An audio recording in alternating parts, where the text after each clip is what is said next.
Gloire à Dieu. Nous mettons debout et nous allons relire notre texte de base. Dans Marc chapitre 16, verset 15 à 20.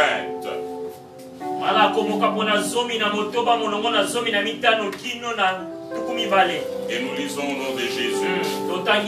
Oui, il leur dit, allez par tout le monde et prêchez la bonne nouvelle à toute la création. Celui qui croira et qui sera baptisé sera sauvé, mais celui qui ne croira pas sera condamné. Voici les miracles qui accompagneront ceux qui auront cru. À mon nom, ils chasseront les démons, ils parleront de nouvelles langues, ils saisiront des serpents, et s'ils boivent quelques breuvages mortels, il ne leur fera point de mal. Ils imposeront les mains aux malades, les malades seront guéris. Le Seigneur, après leur avoir parlé, fut enlevé au ciel, et il s'assit à la droite de Dieu, et ils s'en allèrent prêcher partout. Et le Seigneur travaillait avec eux et confirmait la parole par les miracles qui l'accompagnaient. Que notre Dieu bénisse sa parole. Seigneur Dieu, merci pour cette opportunité que tu nous accordes d'être encore une fois à ta présence. Laisse que ton onction nous couvre afin que nous puissions parler de ta part. Nous condamnons tout esprit contraire à ta volonté dans cette réunion et nous le précipitons dans les lieux arides au nom de Jésus. Du début jusqu'à la fin de ce culte, manifeste-toi comme notre Dieu. Nous te l'avons demandé avec foi au nom de Jésus-Christ. Amen. Amen. Oui, bien-aimés, nous avions commencé avec vous le message sur les 5 doigts de la foi. Et les 5 doigts ne sont que les œuvres qui doivent accompagner notre foi. La foi en Christ, pour qu'elle soit véritablement la foi, elle doit être accompagnée par ces 5 miracles. Nous avions vu le chasser les démons, saisir les serpents, boire le breuvage mortel, imposer les mains aux malades, et il nous reste de voir le parler en langue. Mais avant d'aborder le message sur le parler en langue, nous devons clôturer d'abord sur le quatrième miracle que nous avions vu, de imposer les mains aux malades, les malades seront guéris.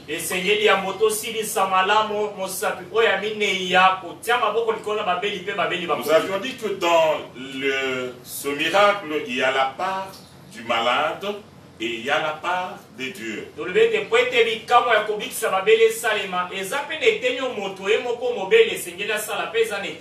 avions dit que dans ce qui est de la part du malade, il faut absolument qu'il ait la foi. Pas n'importe quelle foi, mais la foi du présent. Considérez qu'aujourd'hui, comme je suis devant la face de Dieu, je peux recevoir mon miracle aujourd'hui et maintenant.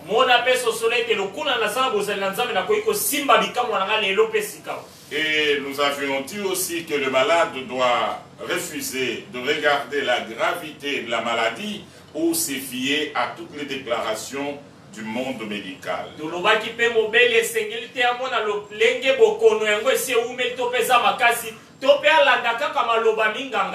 avions dit aussi qu'il doit libérer son cœur de toutes sortes de blessures intérieures parce que celles-ci peuvent bloquer sa guérison.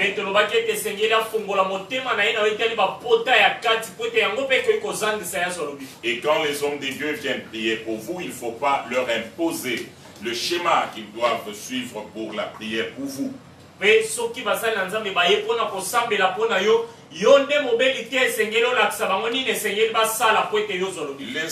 être conduits par le Saint-Esprit et opérer de la manière que le Saint-Esprit va leur parler.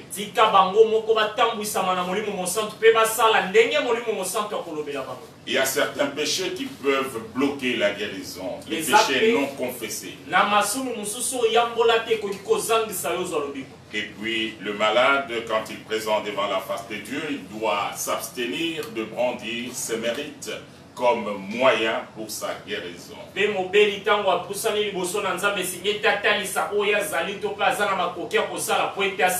Le seul mérite que nous devons brandir, c'est l'œuvre de Golgotha. Tandis que la part de celui qui doit imposer les mains aux malades, il doit se préparer. On n'impose pas les mains aux malades dans la précipitation. Celui qui vient pour prier doit se préparer lui-même. Il faut qu'il vérifie s'il est toujours en bonne communion d'esprit avec son Dieu. Il doit revoir lui-même comment il a marché. Être sûr qu'il est en communion avec Dieu. Rappelez-vous de cette fils de Séva qui n'avait aucun rapport avec le Christ, mais qui voulait opérer au nom de Jésus que Paul prêchait.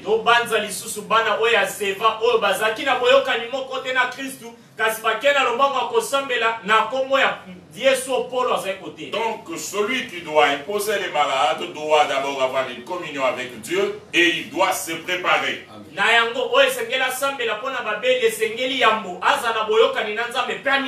Ne connaissant pas quel genre de démons se cache derrière la maladie, il est préférable que les hommes et les femmes qui veulent opérer dans cette dimension de la guérison miracle, qu'ils soient les amis de la prière accompagnés du jeûne.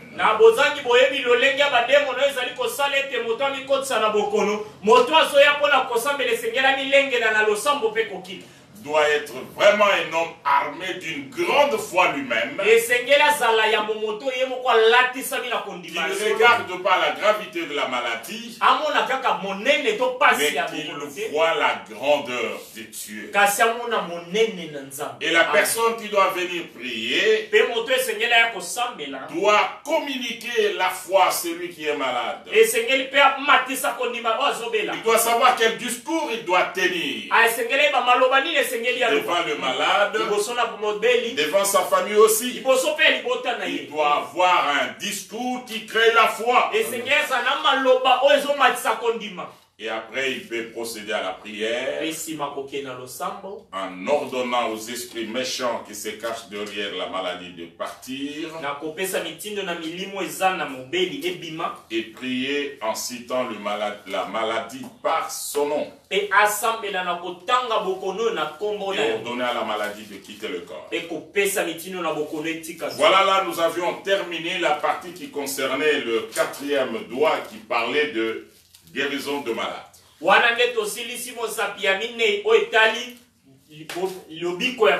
Aujourd'hui, nous parlons maintenant du parler en langue. Ils parleront de nouvelles langues. Et pour bien expliquer ce 5e doigt, nous sommes obligés de donner quelques fondements bibliques par rapport au Saint-Esprit. Et pour cela, nous allons essayer de définir le Saint-Esprit. Et nous allons essayer d'expliquer ses fonctions principales, ses activités, ses attributions principales dans la vie du chrétien. Et enfin, nous allons attaquer maintenant le parler en langue. Le Saint-Esprit, c'est Dieu lui-même, habitant dans l'homme et se manifestant par des opérations multiples. Il n'est pas la 3e personne de la divinité, mais c'est Dieu lui-même. Il n'y a pas 3 personnes en Dieu. C'est Dieu lui-même qui habite dans l'homme et qui se manifeste par des opérations multiples. Et pour expliquer cela, nous ferons appel à beaucoup de textes bibliques, mais que nous n'allons pas lire, mais que vous connaissez.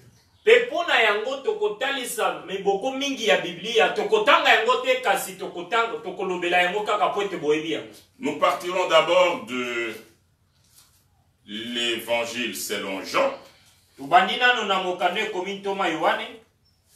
où Jésus-Christ est en train de parler sur le Saint-Esprit. Nous prenons d'abord le chapitre 14 de l'évangile selon Jean.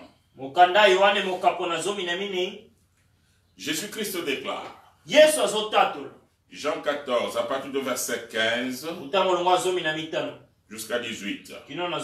Si vous m'aimez, vous garderez mes commandements. Et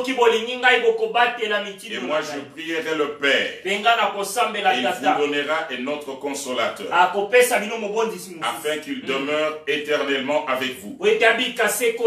L'Esprit de vérité, que le monde ne peut recevoir, parce qu'il ne le voit et ne le connaît pas. Mais vous, vous le connaissez, car il demeure avec vous, et il sera en vous. Je ne vous laisserai pas orphelin. Je viendrai à vous. Et en dehors de ce texte, nous allons avancer au chapitre 16. Nous lisons à partir du verset 12. J'ai encore beaucoup de choses à vous dire, mais vous ne pouvez pas les porter maintenant. Mais quand le consolateur sera venu, l'Esprit de vérité, il vous conduira dans toute la vérité, car il ne parlera pas de lui-même, mais il vous dira tout ce qu'il a entendu. Il vous annoncera les choses à venir. Il me glorifiera, parce qu'il prendra de ce qui est à moi et vous l'annoncera. Alors nous devons vous expliquer que le Saint-Esprit est Dieu lui-même à partir de ce texte. Ici c'est Jésus-Christ qui parle. Dans ce chapitre 14, Jésus-Christ venait de révéler à Philippe il venait de lui donner une grande révélation, il venait de révéler une grande vérité doctrinale à ses disciples.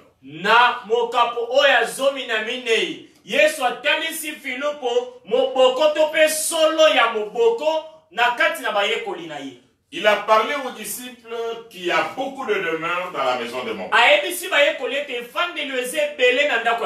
Si cela n'était pas ainsi, je n'allais rien vous dire. Mais c'est parce que cela est une vérité, je vous en parle. Je m'en vais pour vous préparer une place. Et quand j'aurai terminé ce travail, je reviendrai moi-même pour vous prendre, afin que là où je suis, vous y soyez aussi. Vous en savez le chemin. Et puis Thomas va réagir. Là où tu vas, on ne connaît pas. Comment on va connaître le chemin? Christ leur dit, je suis le chemin, la vie et la vérité. Nul ne vient au Père que moi. Si vous me connaissiez, si vous me connaissiez, vous connaîtriez aussi mon Père. Et de maintenant, vous le connaissez et vous l'avez vu. Amen. Au début de ce chapitre, Jésus a voulu démontrer que le Père là, c'est lui. Mais il a utilisé un langage spirituel pour amener les disciples à comprendre comment il a opéré dans plusieurs dispensations. Il a opéré d'abord dans la dimension de Père. Et la Bible dit qu'il a porté la chair. Lui qui était au commencement la parole qui a créé toutes choses. Le Père créateur prend la chair et vient habiter au milieu de nous avec la gloire d'un fils. Mais c'est ce fils-là, quand les gens l'ont vu, ils ont pensé qu'il était un homme ordinaire. C'est ainsi qu'il commence à leur parler des choses du ciel.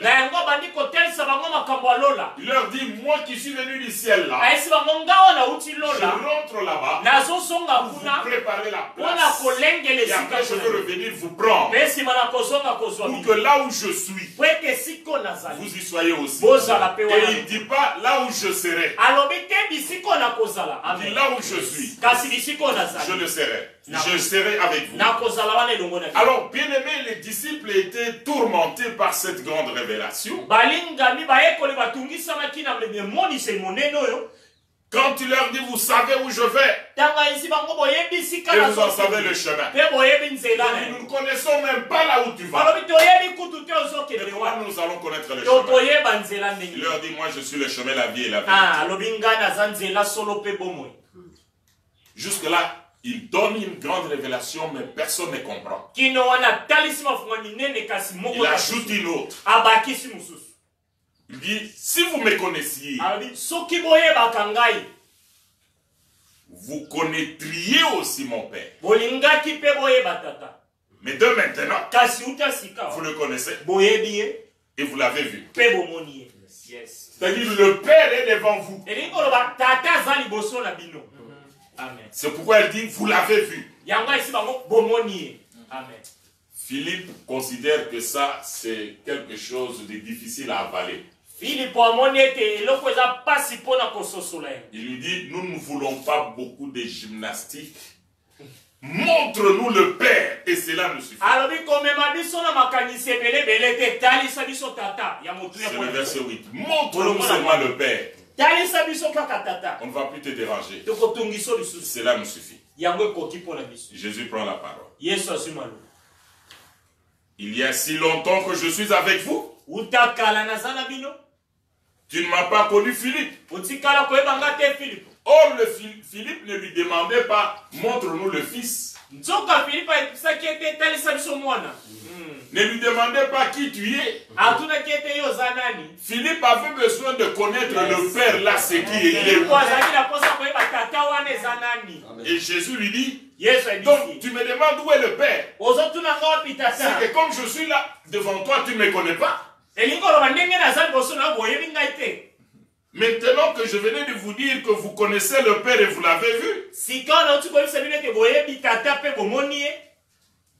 Alors Jésus ajoute, celui qui m'a vu a vu le Père. Amen. Comment dis-tu, montre-nous le Père?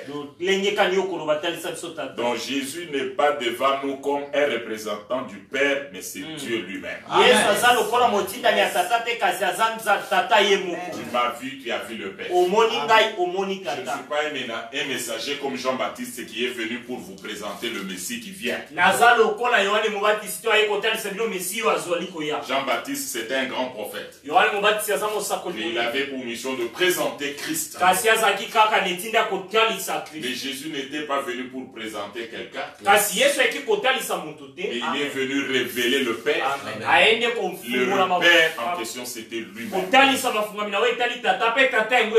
Alors maintenant, après avoir terminé la mission dans la deuxième dispensation de Fils, le Fils qui devait maintenant se sacrifier pour l'homme sur la croix,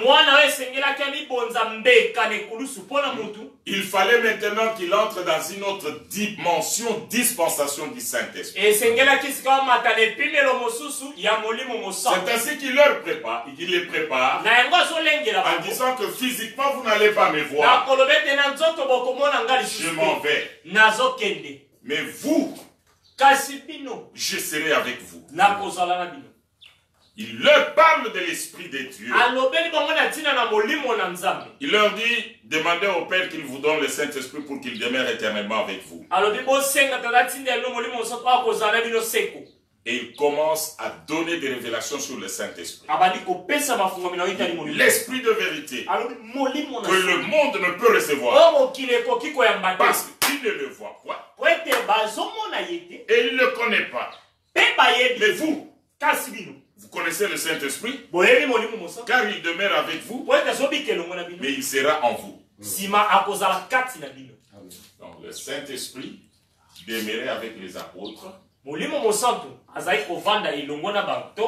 dans le physique comme père en train de les encadrer,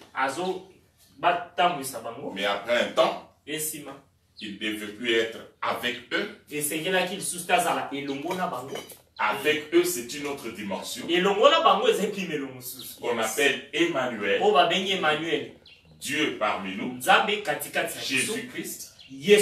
Mais une autre dimension, c'est Dieu en nous. Il est avec vous, mais ce jour-là, il sera en vous. Donc Jésus, c'est le Saint-Esprit. Jésus, c'est le Père. Ce ne sont que les titres d'un même Dieu qui a opéré dans 3 dimensions. C'est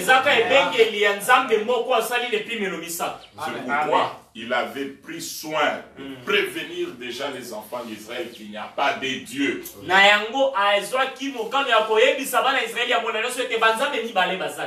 Hors de moi, il n'y a point de Dieu. Et je ne donnerai pas ma gloire à quelqu'un d'autre. Il y a un seul Dieu manifesté comme créateur. La parole qui était au commencement, qui a créé toutes choses. Le même Dieu a pris chair. Il est venu habiter au milieu de nous comme un homme, comme un fils, Emmanuel. Mais la Bible souligne, on lui habitait corporellement toute la plénitude de la divinité. C'est pourquoi quand les malades étaient guéris et qu'ils venaient s'agenouiller devant lui et disaient Seigneur, il ne les interdisait pas, quoique sachant que l'adoration, on ne peut adorer que le Créateur.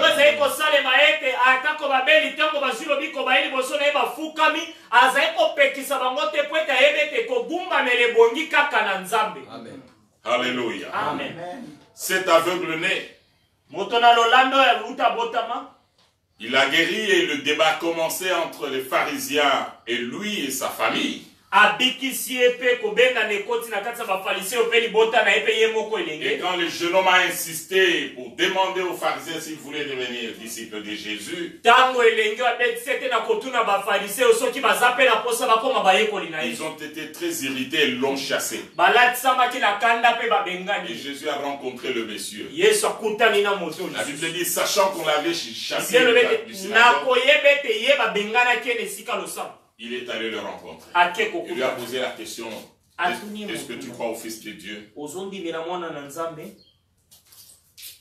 Il se rappelle que c'est l'homme qui l'avait guéri. Il dit, c'est qui Seigneur? Et Jésus lui dit, c'est celui qui te parle. Et tout de suite, le monsieur se met à genoux. Il dit, mon Seigneur. Jésus ne l'a pas empêché. Parce que la personne venait de recevoir une grande révélation. Oui, bien-aimé. Et Jésus que nous vous prêchons, ce n'est pas un simple prophète. Jésus le Messie, c'est Dieu lui-même qui a porté la chair, qui est venu sur la terre pour sauver l'humanité. Il a préféré prendre la chair pour accomplir la loi. Car ne pouvait sauver l'homme selon la loi que son proche parent. C'est pourquoi il dit, tu n'as voulu ni sacrifice ni holocauste. Tu m'as formé un corps. Et avec ce corps, je suis venu pour accomplir ta volonté. Il est venu comme un sacrifice et comme le sacrificateur. Aye lokola mutumbeka pe lokola mbeka. Pour nous ramener dans la présence de Dieu.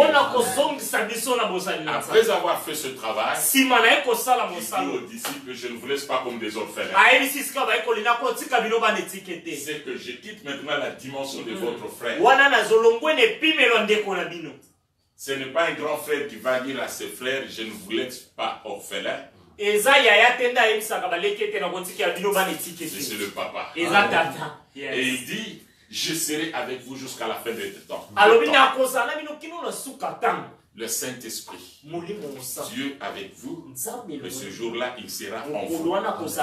Ainsi, le Saint-Esprit, c'est Dieu lui-même, habitant en nous, et se manifestant par des opérations multiples. Amen. Alléluia. Maintenant, nous allons expliquer les grandes opérations du Saint-Esprit dans la vie du chrétien. Nous allons le regrouper en deux catégories.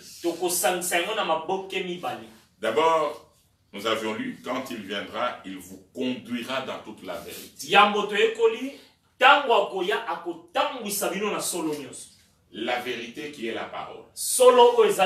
Donc le Saint-Esprit opère avec la parole. Quand il vient, il enseigne la parole. La parole transforme l'homme, l'amène dans la repentance, l'amène dans la foi en Christ. La parole connecte l'homme à son Créateur. La parole amène la nouvelle naissance. Elle fait un travail de l'intérieur. Il transforme l'homme et lui donne la nature de Dieu. Et maintenant lui donne aussi la capacité de garder cette nature. Quelqu'un qui n'a pas reçu la parole, quelqu'un que le Saint-Esprit n'a pas convaincu, quelqu'un qui n'a pas rencontré la parole ou prêché sous l'onction du Saint-Esprit, ne peut pas se repentir, ne peut pas se convertir et ne peut pas avoir la foi. C'est ainsi que nous avons dans nos églises beaucoup de gens qui continuent à vivre dans le péché tout simplement parce qu'ils n'ont pas fait une rencontre personnelle avec Jésus au moyen de sa parole.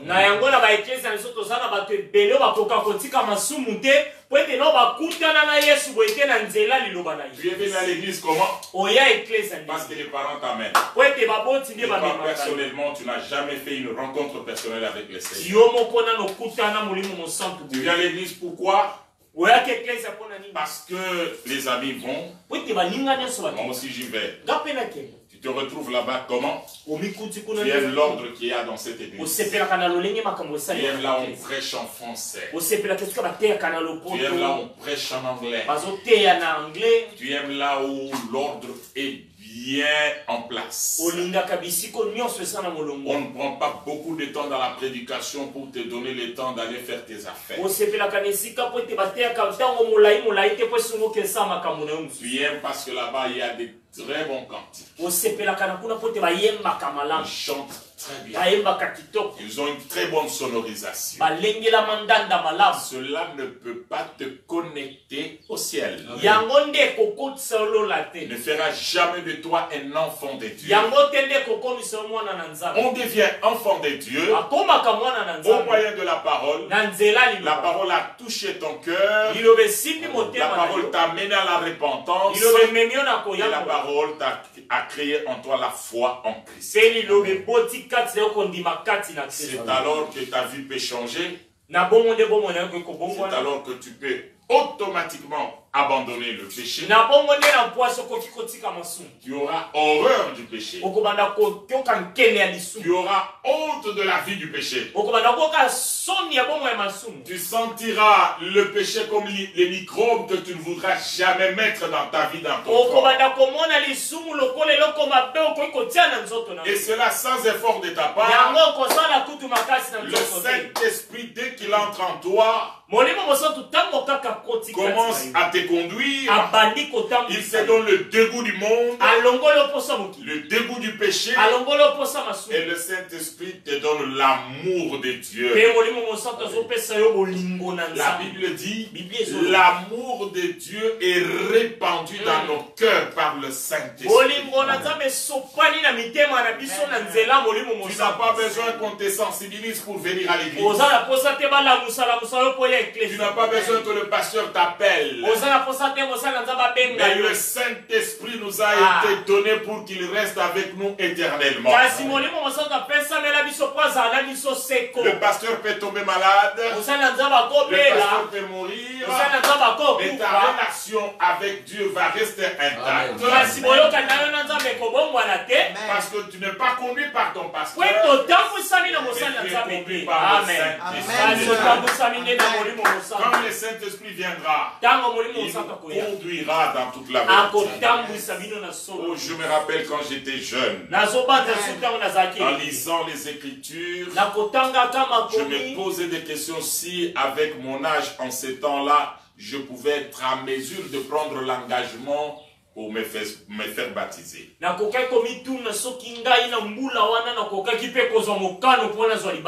me disais, est-ce que je saurais? Est-ce que je vais résister avec les passions de la chair? Je suis encore très jeune. J'ai envie de faire la vie. Mais est-ce que je saurais? Et c'est là où le Saint-Esprit m'a enseigné. Ça ne sera pas ton effort à toi. C'est le Saint-Esprit. C'est ainsi que Paul a dit, maintenant, c'est plus moi qui vis, mais c'est Christ qui vit en moi. Quand Christ habite dans l'homme, il enlève les désirs de la chair. Il enlève les convoitises de la chair. Et l'homme maintenant est connecté au ciel. Comme Paul dit aux Colossiens, aspirez aux choses célestes. Ça,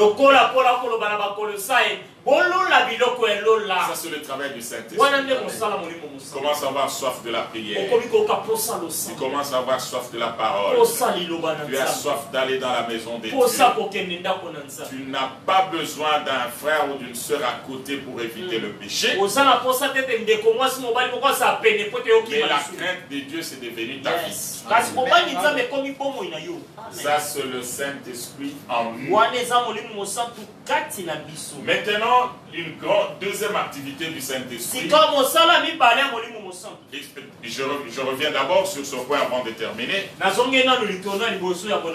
il vous conduit dans la vérité, comme conséquence, il produit les fruits de l'esprit.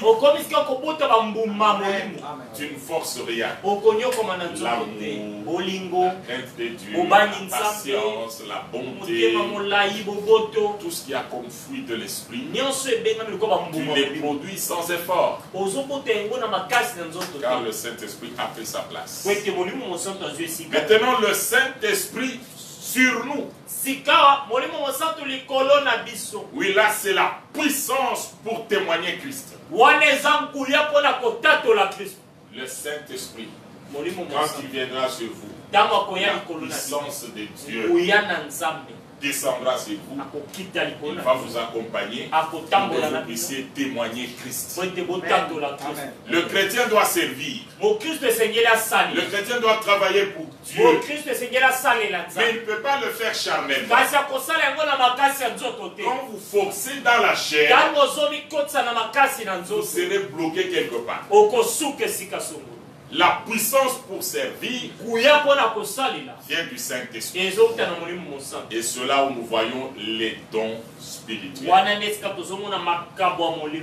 Les dons vont commencer à se manifester. Oui, bien-aimés dans le Seigneur, aujourd'hui nous avions vu ce que c'est que le Saint-Esprit. Et ensuite nous avons démontré ce que le Saint-Esprit a comme travail en nous, mission spéciale du Saint-Esprit. Nous avons dit qu'il vient pour nous conduire dans la vérité et nous donne la puissance pour servir. Et on n'a pas encore touché le parler en langue, parce que le parler en langue, c'est la conséquence de la présence du Saint-Esprit. Et pour aujourd'hui, nous allons arrêter là. Nous allons continuer dans la semaine. Et nous aborderons prochainement le parler en langue proprement dit. Que Dieu bénisse sa parole.